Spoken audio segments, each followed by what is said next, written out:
औज़ुबिल्लाहिमिनश्शैतानिर्रजीम बिस्मिल्लाहिर्रहमानिर्रहीम। Dear students, mathematics part 1 में आज हमारा चैप्टर नंबर 2 का टॉपिक आ जाता है ग्रुप। आज हम ग्रुप को डिस्कस करते हैं। तो सबसे पहले ग्रुप का कुछ इंट्रोडक्शन हो जाए। सपोज हमारे पास जी एक नॉन एम्प्टी सेट है with is called a group. ये ग्रुप तब होगा if under the with respect to the binary operation static. इसको स्टैटिक बोलते हैं। ये बाइनरी ऑपरेशन आपका प्लस में भी आ सकता है और मल्टीप्लाई में भी आ सकता है। और इस सेट जी को, जो नॉन एम्प्टी सेट हम जी सपोज कर रहे हैं, इसको ग्रुप हम कब कहेंगे? जब ये चार प्रॉपर्टीज है इसकी होल्ड कर जाए या उस सेट को सेटिस्फाई कर जाए। सबसे पहली प्रॉपर्टी क्या है? Closure law hold with respect to the binary operation static. अब आप जानते हैं क्लोजर लॉ क्या आता है। सपोज हमारे पास ए और बी दो एलिमेंट्स हैं जी के, और ए स्टैटिक बी भी एलिमेंट होना चाहिए जी का। यहां पे फिर मैं आपको क्लियर कर दूं, यहां पे प्लस भी आ सकता है, मल्टीप्लाई भी आ सकता है। जो बाइनरी ऑपरेशन गिवन होगा उसके अकॉर्डिंगली आपने प्रॉपर्टी ये चेक करनी है। तो प्रॉपर्टी रिपीट कर देते हैं कि ए और बी हमारे पास एक जी सेट है, उसके दो एलिमेंट्स है। तो इनका ए स्टैटिक बी यानी ए मल्टीप्लाई में भी हो सकता है और ए प्लस बी भी हो सकता है, वो भी उस सेट का एलिमेंट होना चाहिए। तो ये क्लोजर लॉ बन जाता है। दूसरे नंबर पे आ जाता है associative law hold with respect to the binary operation static. Associative में आप जानते हैं कम से कम तीन वैल्यूज हमारे रिक्वायर्ड होती हैं।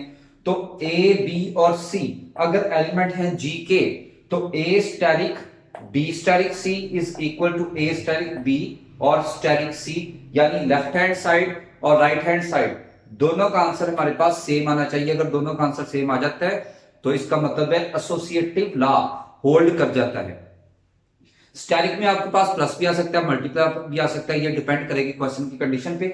उसके बाद तीसरे नंबर पे आइडेंटिटी एलिमेंट एग्जिस्ट, यानी उस सेट में जो जी नॉन एम्प्टी सेट है इसमें आइडेंटिटी एलिमेंट की मौजूदगी होनी चाहिए। अब कैसे पता लगेगा आइडेंटिटी एलिमेंट की मौजूदगी क्या होती है? जब भी मल्टीप्लाई की बात आए तो वन आइडेंटिटी एलिमेंट है, क्योंकि आप लोग जानते हैं आइडेंटिटी एलिमेंट्स वो एलिमेंट्स जो किसी भी एक्सप्रेशन पे किसी दूसरे एलिमेंट की वैल्यू को चेंज ना करे। अगर मल्टीप्लाई की बात करें तो वन हमारे पास वो वाहिद एलिमेंट है जो किसी दूसरी वैल्यू को चेंज नहीं करता। इसी तरह से अगर प्लस की बात कर दें तो जीरो हमारे पास आइडेंटिटी एलिमेंट होगा कि जीरो को किसी में भी प्लस कर दें, किसी भी वैल्यू को जीरो में प्लस कर दें, वैल्यू पे कोई फर्क नहीं पड़ेगा। तो आइडेंटिटी एलिमेंट की मौजूदगी होनी जरूरी है। उसके बाद नंबर 4 प्रॉपर्टी आ जाती है inverse of each element exist, यानी उस सेट के जितने भी एलिमेंट्स होंगे उन सब का इनवर्स भी मौजूद होना चाहिए। अगर ये चारों प्रॉपर्टीज सेटिस्फाई कर जाती हैं इस सेट को, इट मींस उस सेट को हम ग्रुप कहेंगे, अदरवाइज उस सेट को हम ग्रुप नहीं कह सकते। उसके बाद स्टूडेंट एक नोट याद रखिएगा, a group G is called abelian. पहले ग्रुप प्रूव कर दें, फिर उसके बाद अगर अबिलियन का पूछ लें तो अबिलियन क्या होता है? क्यूमुटेटिव लॉ अगर होल्ड कर जाए। क्यूमुटेटिव लॉ में जानते हैं आपने, हम दो एलिमेंट्स उठाने हैं तो पहले फॉर एग्जांपल ए और B that are the elements of G. तो A static B is equal to B static. A static आपका प्लस भी हो सकता है और मल्टीप्लाई भी हो सकता है। तो लेफ्ट और राइट अगर इक्वल आ जाती हैं इट मींस ये ग्रुप अबिलियन ग्रुप होगा, वरना ये नॉन अबिलियन ग्रुप होगा या अबिलियन नहीं होगा। उसके बाद कुछ पॉइंट्स और आ जाते हैं इसी आर्टिकल के। तो सबसे पहला पॉइंट हमारे पास है ग्रुप पॉइंट। तो a non-empty set G is called group point if the closure law is hold with respect to binary operation। यानी आपके पास जो नॉन एम्प्टी सेट G है, अगर हम इन चारों में से सिर्फ पहली प्रॉपर्टी होल्ड कर जाती है क्लोजर लॉ की और बाकी कुछ भी नहीं चेक करते, यानी अगर पहली प्रॉपर्टी सेटिस्फाई कर लेते हैं तो वो फिर क्या बन जाएगा? Group point. उसके बाद नेक्स्ट आ जाता है semi group. A non-empty set G is called semi group if पहले नंबर पे है closure law hold with respect to binary operation, दूसरे नंबर पे है associative law hold with respect to binary operation. अगर इसकी पहली दो प्रॉपर्टीज होल्ड कर जाती हैं तो ये फिर सेमी ग्रुप होगा। उसके बाद तीसरे नंबर पे आ जाता है monoid. A non-empty set G is called monoid if closure law hold with respect to binary operation, associative law hold with respect to binary operation और identity element exist। अगर ये तीन प्रॉपर्टीज इसकी सेटिस्फाई कर जाती हैं तो मोनोइड होगा। और इसके बाद अगर चौथी प्रॉपर्टी इनवर्स भी कर जाती है तो वो पूरे का पूरा क्या बन जाएगा? ग्रुप। तो ये स्टूडेंट्स थी ग्रुप के रेलिवेंट कुछ इंफॉर्मेशन पॉइंट्स और डेफिनेशंस। अब इनको हम क्वेश्चंस पे अप्लाई करते हैं, आइए देखते हैं।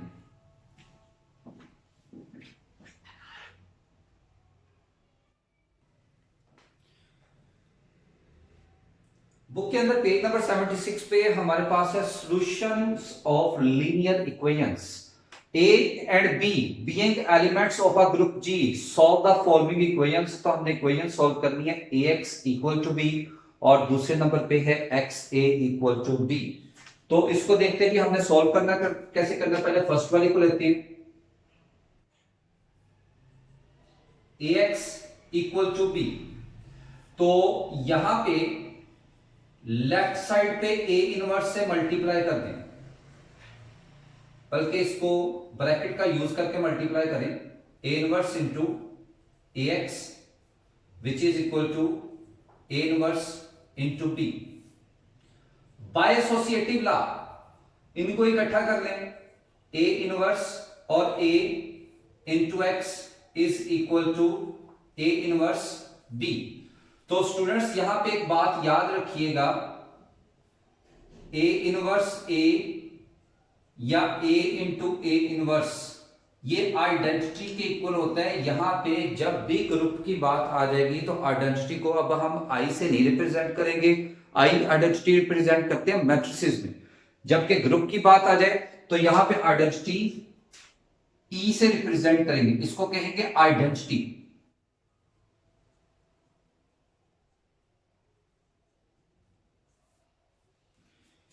तो यहां से a इनवर्स और a ये मिलके e हो गया, और आप जानते हैं आइडेंटिटी को किसी भी एलिमेंट से मल्टीप्लाई करें तो उसमें कोई चेंजेस नहीं आती। तो ये आ जाएगा x equal to a inverse b is the solution of given equation.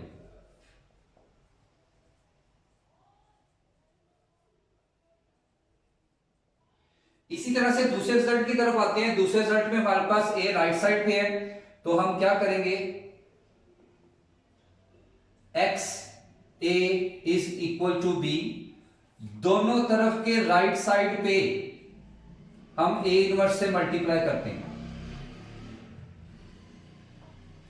तो बाय एसोसिएटिव लॉ क्या देगा, x equal to a into a inverse which is equal to b a inverse, और इसी प्रॉपर्टी के accordingly a into a inverse b identity के equal होता है।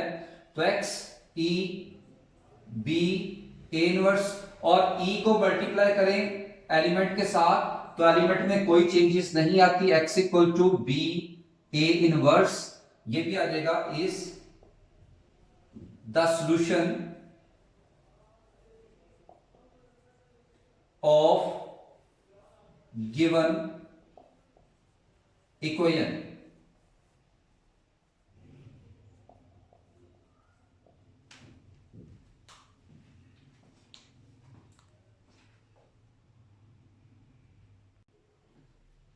Next page number 77 पे रिवर्सल लॉ ऑफ इनवर्स, और इसमें हमने इसको प्रूव कैसे करना है। If a and b are elements of a group g then show that a b whole inverse is equal to b inverse और a इनवर्स। तो इसको प्रूव किस तरह से करेंगे, सपोज हमारे पास वैल्यू है b इनवर्स a इनवर्स। अगर हम इसको a b के साथ मल्टीप्लाई करते हैं तो बाय एसोसिएटिव लॉ यह आ जाएगा a इंटू b इनवर्स और a इनवर्स, यानी इनको इकट्ठा कर ले तो ये b इंटू बी इनवर्स ये आ जाएगा आइडेंटिटी प्रीवियस प्रॉपर्टी के अकॉर्डिंगली, तो ये आ जाएगा a e a इनवर्स। तो स्टूडेंट्स आइडेंटिटी को a से मल्टीप्लाई कर दें या a इनवर्स से मल्टीप्लाई कर दें, दोनों सूरतों में ये चेंजेस नहीं आएंगी। तो ये आ जाएगा a इंटू a इनवर्स और a इंटू a इनवर्स ये मिलके हो गया आइडेंटिटी। तो यहां पे स्टूडेंट जो हमने लास्ट स्टेटमेंट देनी है A B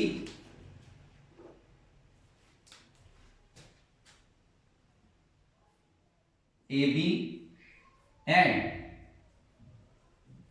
B inverse A inverse, और इसका लिखेंगे are inverse of each other.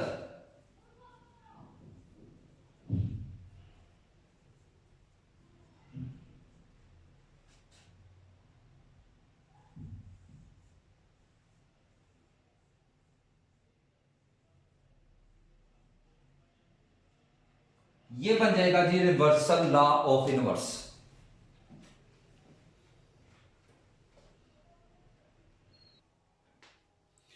Next आ जाते हैं जी, मूव करते हैं एक्सरसाइज 2.8 पे। तो इसका हमने सबसे पहले करना है question number 5। Show that the set 1 omega omega square when omega cube equal to 1। Topic आप अच्छे से जानते हैं।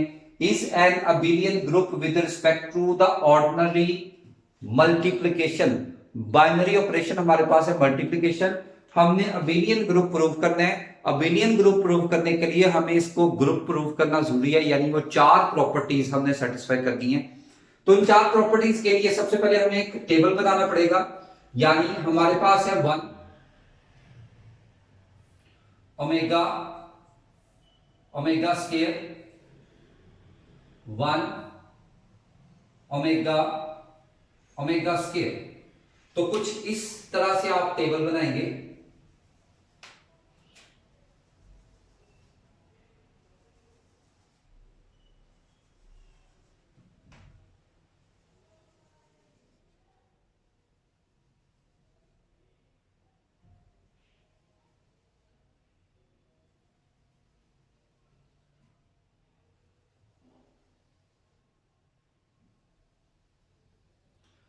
तो बाइनरी ऑपरेशन हमारे पास है मल्टीप्लिकेशन का। तो स्टूडेंट्स अब हमने टेबल को कंप्लीट करना है। कैसे कंप्लीट करेंगे? तो ये आ जाएगा 1 multiply by 1 that is 1, 1 multiply by omega that is omega, 1 multiply by omega square that is omega square. उसके बाद नेक्स्ट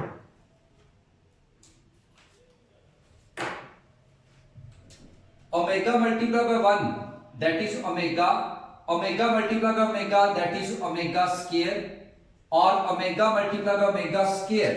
तो ये बन जाता है असल में ओमेगा क्यूब, और ओमेगा क्यूब की वैल्यू आप जानते हैं 1। तो यहां पे ओमेगा क्यूब की जगह क्या पुट कर देंगे? 1। उसके बाद ओमेगा स्क्वायर से मल्टीप्लाई करें। ओमेगा स्क्वायर को 1 से किया तो ओमेगा स्क्वायर, ओमेगा स्क्वायर को ओमेगा से किया तो ये आ गया ओमेगा क्यूब जो है 1 के इक्वल, और ओमेगा स्क्वायर को जब ओमेगा स्क्वायर से करेंगे तो ये बन जाएगा ओमेगा 4, और इसकी सिंप्लीफिकेशन करें तो ये आ जाएगा 3 plus 1 omega 3 omega 1 into omega, यानी ओमेगा 4 की जगह हम लिखेंगे ओमेगा। तो ये हमने ओमेगा 4 की जगह लिख लिया ओमेगा। उसके बाद इसकी प्रॉपर्टीज हमने पूरी करनी है। प्रॉपर्टीज पूरी करने के लिए सबसे पहले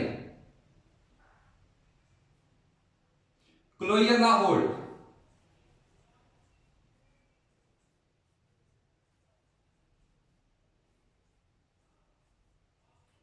विद रिस्पेक्ट टू मल्टीप्लिकेशन। अब क्लोजर लॉ कैसे होल्ड करेगा? क्लोजर लॉ में आप जानते हैं कि हमारे पास सेट में टोटल 3 एलिमेंट्स, हमसे कोई से 2 एलिमेंट चूज कर लेते हैं। जैसे मैंने चूज कर लिया 1 मल्टीप्लाई बाय ओमेगा, 1 को ओमेगा से मल्टीप्लाई करें तो ये ओमेगा ही आएगा, और ओमेगा इस सेट का एलिमेंट है, तो क्लोजर लॉ होल्ड कर जाता है। दूसरे नंबर पे आ जाता है associative law hold with respect to multiplication. तो एसोसिएटिव लॉ के लिए हमें कम से कम 3 एलिमेंट्स चाहिए। तो 3 एलिमेंट्स हमारे पास अवेलेबल है, तो हम करेंगे पहले multiply 1 multiply by omega multiply by omega square that is equal to 1 multiply by omega multiply by omega square. तो 1 मल्टीप्लाई बाय ओमेगा क्यूब, और ये omega multiply by omega square. तो ये आ जाएगा omega cube which is equal to omega cube, और 1 is equal to 1। और आप देख सकते हैं लेफ्ट और राइट साइड आपस में इक्वल है, तो ये एसोसिएटिव लॉ होल्ड कर जाते हैं। उसके बाद तीसरे नंबर पे आ जाता है आइडेंटिटी एलिमेंट एग्जिस्ट। तो यहां पे आप देखें, क्योंकि मल्टीप्लिकेशन की बात की, तो 1 इज द आइडेंटिटी एलिमेंट, तो यहां पे मेंशन कर देंगे 1 is the identity element.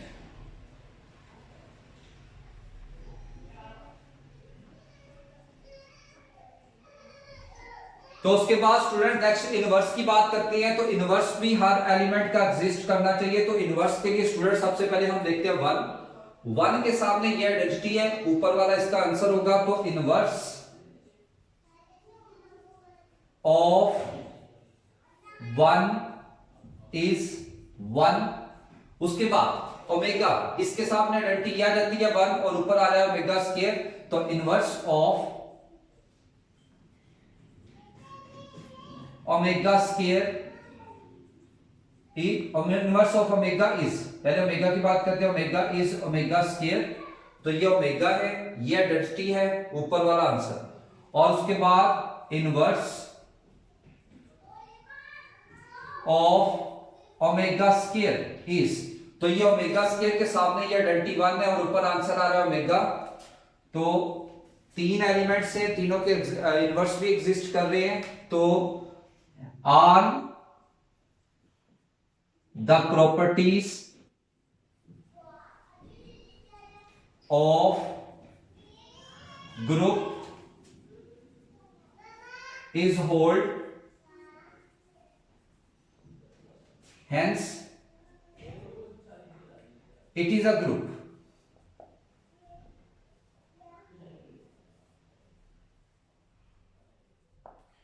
For abelian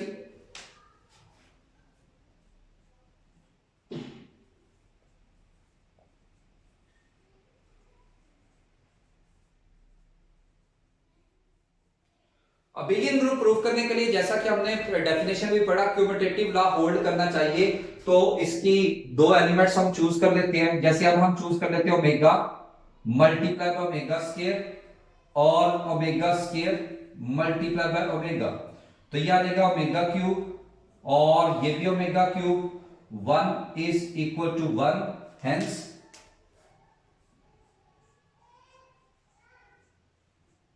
it is abelian group.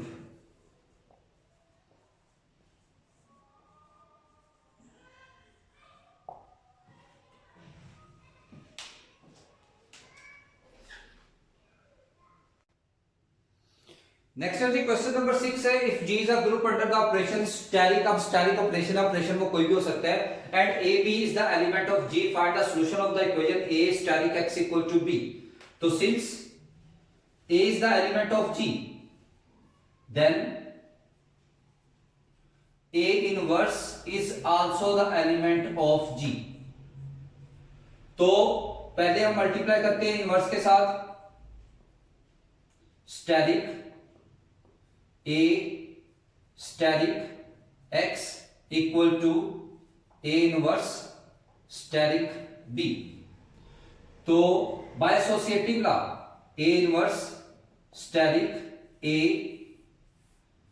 Steric x equal to A inverse asterisk B।